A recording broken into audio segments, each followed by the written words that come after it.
गौ सेवा आयोग के सदस्य रमाकांत उपाध्याय ने किया काना गौशाला का औचक निरीक्षण। बजट का मांगा हिसाब किताब, गाय नजर आई कमजोर।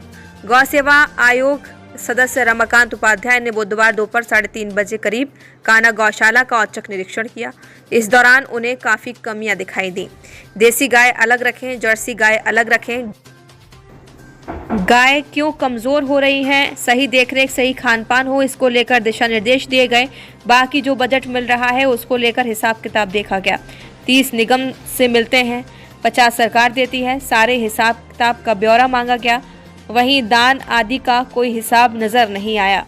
सब समस्याओं पर मीडिया से बात करते ही साथ ही बताया कि हर गौशाला पर अपनी टीम जो गायों की सेवा कर सके रखेंगे। बाकी पूरी जानकारी कर रहे हैं। गायों की पूरी देखभाल हो, स्वस्थ रहें, यही प्रयास है।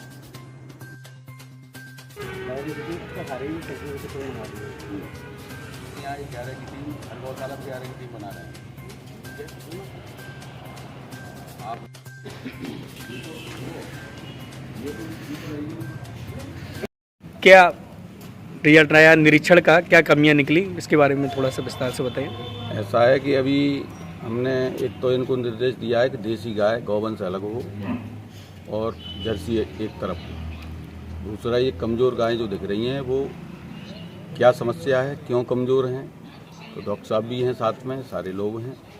तो ये गाय जो है उसका सही देखरेख, सही उसका खान पान, सही व्यवस्था हो जिससे गाय अस्वस्थ नहीं हो, कमज़ोर नहीं हो। और शहर की गौशाला है, यहाँ शहर के लोग भी आते हैं। शहर के लिए एक केंद्र बिंदु भी है, लोगों की आस्था भी है, श्रद्धा भी है गाय के प्रति। लेकिन जब गाय सुंदर नहीं दिखती, अच्छी नहीं दिखती, वहाँ व्यवस्थाएं अच्छी नहीं होती हैं तो फिर थोड़ी सी लोगों को अच्छा नहीं लगता है। तो ये हमने इनको निर्देश दिए हैं, हिसाब किताब है तो उस हिसाब किताब को भी हम अभी इनसे क्लियर करा रहे हैं कि अभी एक आपने निरीक्षण में पाया जैसे बजट में जितना आ रहा है उससे कम खर्च किया जा रहा है, तो ये क्या इसमें कुछ? अब मुझे तो पता नहीं था, मैं तो अब आके देखा है। अभी इन्होंने बताया कि 50 रुपये खर्च हो रहा है।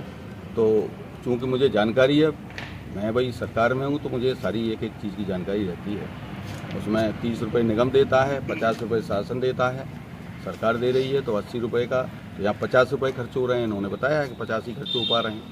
तो अब हम देख रहे हैं, दिखवा रहे हैं हिसाब किताब कहाँ है, क्या है। एक चीज़ और मैं कहना चाहूँगा, जैसे यहाँ पर ये काना गौशाला मतलब चर्चित गौशाला है, कई समाज से भी काफ़ी सारे लोग भी यहाँ आते हैं जो अपनी तरफ से भी जैसे दान श्रद्धा जिनकी जो भक्ति हो वो करते हैं। क्या उसका भी कोई हिसाब रखा जाता है? वो तो मैं इनसे पूछ रहा हूँ कि भाई उसका हिसाब किताब है कि नहीं है। अभी तो इन्होंने कुछ दिखाया नहीं है। अभी मैं बैठा हूँ यहाँ पे, इनको जानकारी ले रहा हूँ क्योंकि आज मैं पहली बार निरीक्षण करने आया हूँ यहाँ पे। सारी चीज़ें देख रहा हूँ, समझ रहा हूँ। आपने कोई सेवकों की कोई कमेटी भी गठित की है हर गौशाला के लिए? मैं हर गौशाला पे एक अपने सेवकों की, गौ सेवक हैं उनकी टीम गठित कर रहा हूँ। यहाँ भी कर रहे हैं, यहाँ राकेश जी हैं, अशोक धीरज जी तो हैं। टीम में लगभग कितने लोग रहेंगे? भाई हमने तो ये सोचा है कि संघ परिवार, समाज सेवी, गौ सेवी जो इस तरह के लोग हैं जो सेवा करते हैं। राकेश जी हमारे महीनों से यहाँ सेवा करने आते हैं, धीरज जी हमारे रोज गौ सेवा करते हैं। ऐसे जो कार्यकर्ता हैं जो सेवा करते हैं और हर समय अपनी जेब से भी खर्च करते हैं, सेवा करने जाते हैं, ऐसे लोगों को वो आएंगे, जाएंगे, यहाँ देखेंगे और सेवा में लगेंगे तो अच्छी सेवा होगी, मॉडल गौशाला बने। इसके लिए हम लोग काम कर रहे हैं। पूरे प्रदेश में मॉडल गौशालाएं बने। उत्तम प्रदेश जैसे माननीय मुख्यमंत्री जी ने उसको दिया है, इस तरह से गाय के क्षेत्र में भी पूरे देश के अंदर उत्तर प्रदेश अच्छा बने।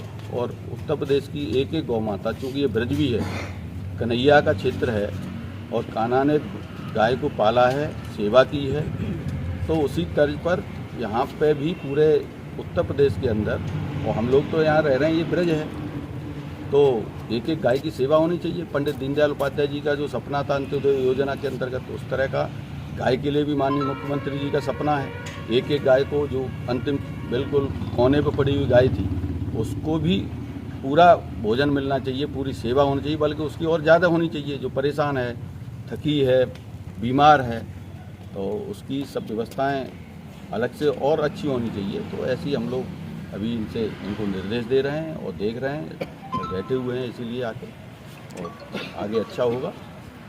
ठीक।